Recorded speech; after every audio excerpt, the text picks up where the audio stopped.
After the destruction of Maresha, Beit Guvrin rose to prominence as the region's most important settlement. Maresha had met its final end in 40 BCE, during a military campaign by the Parthians, the formidable eastern rivals of Rome who controlled territories beyond the Euphrates River. This devastating event created a power vacuum that Beit Guvrin would gradually fill. The name Beit Guvrin first appears in the writings of Josephus Flavius, who recorded that Roman forces under Vespasian conquered the settlement in 68 CE during the Great Jewish Revolt. This marks the beginning of Beit Guvrin's documented Roman history. The settlement's fortunes dramatically improved in 200 CE, when Emperor Septimius Severus granted Beit Guvrin the prestigious status of a city and renamed it Eleutheropolis, meaning City of the Free. This newly established Roman city controlled a vast territory stretching from the coastal plain to the Dead Sea, and from Beit Shemesh to the Beersheba Valley. Beit Guvrin Eleutheropolis developed into a crucial transportation hub at the crossroads of ancient trade routes. 5 major Roman roads converged here, marked by milestones that archaeologists have discovered along their paths. The city's strategic importance led to substantial urban development, with impressive public buildings constructed alongside residential neighborhoods. While the site lacked natural springs, Roman engineering overcame this challenge. 2 sophisticated aqueducts channeled water from springs in the Judean hills, providing the growing city with the flowing water necessary for its public baths, fountains, and daily life. An impressive feat of infrastructure that demonstrated the city's significance within the provincial administration of the Eastern Roman Empire.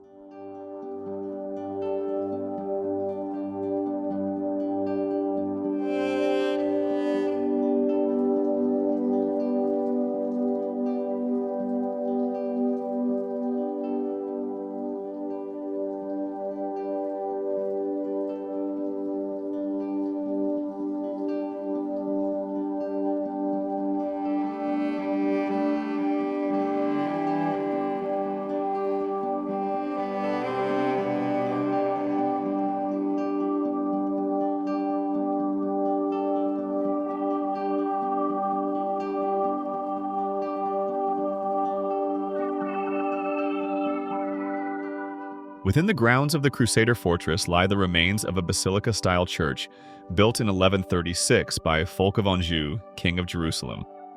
This church, constructed in the distinctive Romanesque architectural style, served both the Crusader garrison stationed at the fortress and the local population in the surrounding area.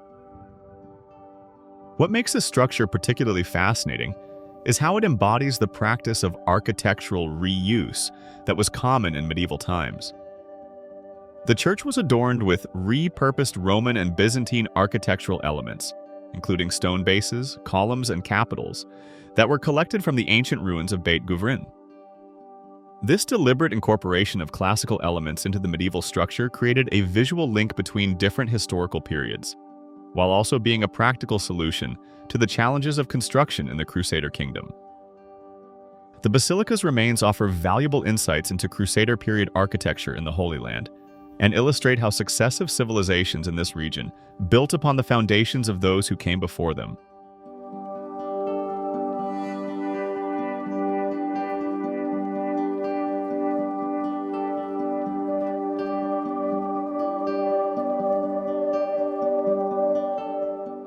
With the dawn of the Byzantine period, Eleutheropolis grew even more significant, expanding its control over vast territories, from the Beersheba Valley in the south to the Ella Valley in the north, and from the Dead Sea in the east to the coastal plain in the west. The city flourished as an important Christian center, with numerous churches and monasteries established within its walls. Its prominence is confirmed by its appearance on the famous Madaba map, which depicts Eleutheropolis as a substantial walled city featuring impressive public buildings and several churches. The early Arab period saw Eleutheropolis decline from its former glory, and its name transformed into Beit Guvrin in Arabic pronunciation. During the 8th and 9th centuries, the remarkable large bell caves of Beit Guvrin and Luzit were excavated.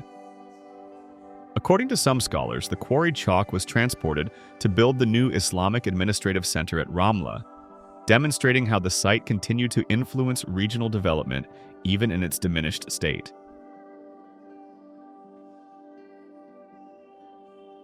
The arrival of the Crusaders in 1099 CE brought new strategic importance to the area. Facing ongoing conflict with the Fatimid Egyptians who had retreated to Ashkelon after being driven from Jerusalem, the Crusaders established a series of fortresses around Ashkelon, which they initially failed to capture. One of these fortifications was Ghibelline Castle at Beit Guvrin, which was transferred along with its properties to the Hospitaller Order in 1136.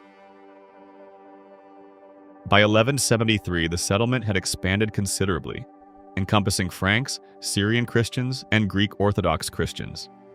Historical records also mention a Greek monastery dedicated to St. George operating during this era.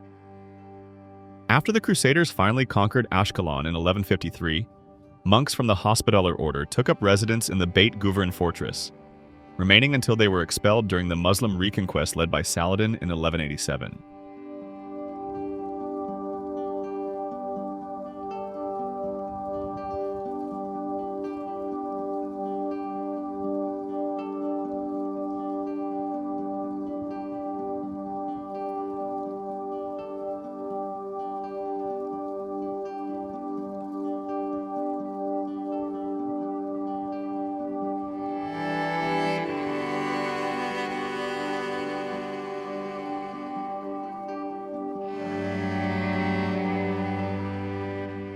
The amphitheater at Beit Guvrin has a remarkable discovery story.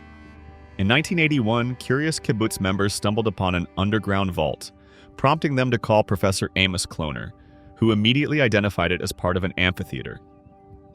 Excavations that continued until 1995 revealed an almost perfectly preserved structure that had been completely buried for centuries. This find is unique in the Levant region, as it represents a purpose-built amphitheater rather than a repurposed hippodrome. Designed specifically for gladiatorial combat, wild animal fights, and spectacular shows, it epitomizes Roman entertainment culture, a tradition neither embraced by the earlier Greeks nor continued by later Christian societies.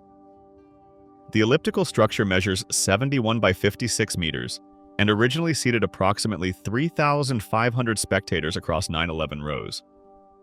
4 vaulted entrances, vomitoria, allowed public access, while 2 symbolic gates marked its north-south axis.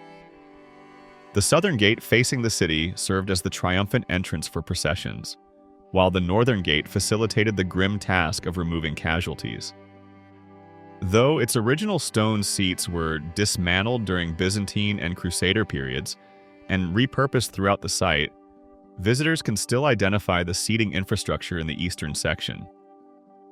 The distinguished viewing area was strategically positioned on the southern side, shielded from the sun's glare.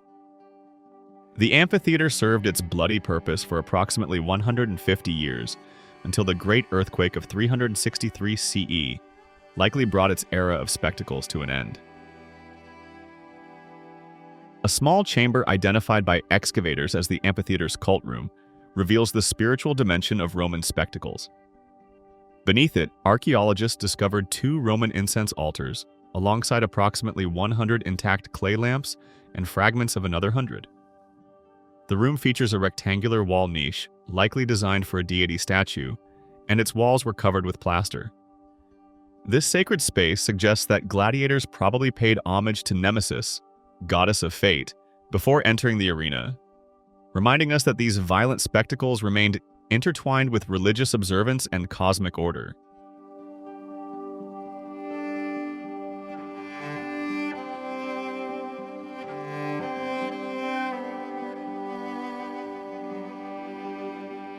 Thank you for joining us on this 3-part journey through the remarkable history of Beit Guvrin, Maresha. We hope these explorations of Israel's underground marvels have inspired your curiosity about ancient civilizations. Please subscribe to our channel for more archaeological adventures as we continue to unveil the hidden treasures of the Holy Land.